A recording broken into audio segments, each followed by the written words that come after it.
Alrighty, thanks.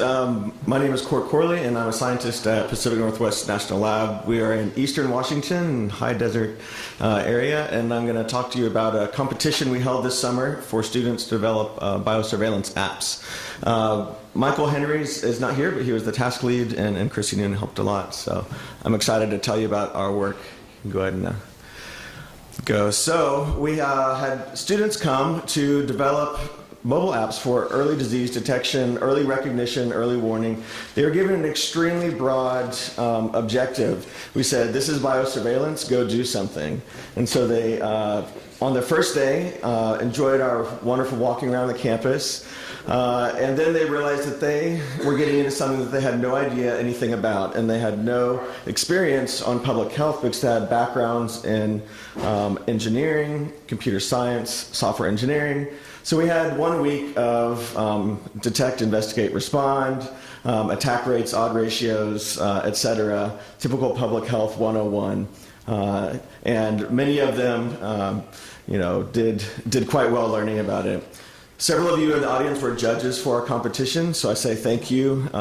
We had maybe 20 different judges across different expertise, from moms and teens, high school students, digital disease detection, government, non-government.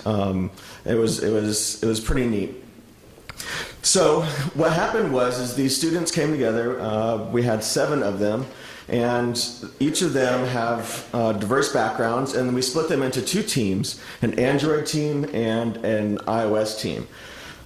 So these students had 45 days to develop an app, no overtime, and no after 6 p.m. they had to leave. It's just the rules of where we are.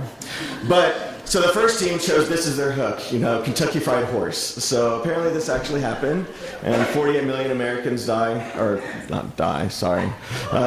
to foodborne illness of some time every year.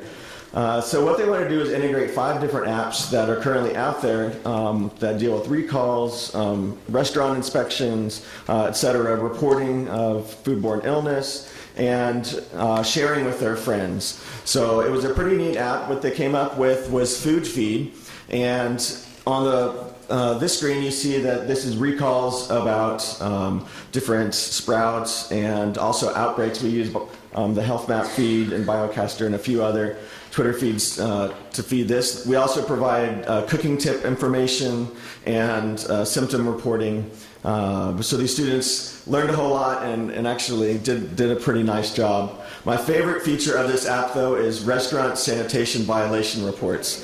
So in 5 different cities, what you can do is find the restaurant that you're near, and it will see or it will look at the public health reports on the web and scrape it and say how many violations there are, and the average for that zip code. So the next team was FluU, and these students were all from mainland China. So it was amazing. I was very excited at what they did. They took the concept of Tamagotchi, the pet that you take care of, to be able to build an app for flu surveillance that both they could use and their families back in China could use. So the motivation was, how do you get teens involved in participatory surveillance? And they wanted to have an attractive interface. So here I am, that they made with a pink skirt and big shoes and funky haircut.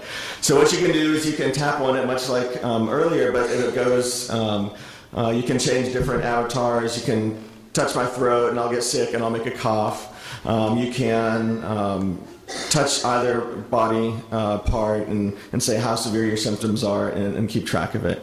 And again, they made it bilingual. I thought it was really cool, and I think it has great potential.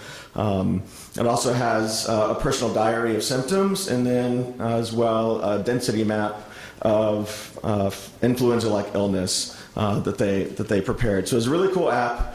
Both teams were fantastic. They did this in 45 days, and the iOS team was really cool. I have 4 phones with me if you want to come play with it afterwards to see how they did. There's different versions, and you can say what their right arm, left arm is, and also report different vaccinations and symptoms.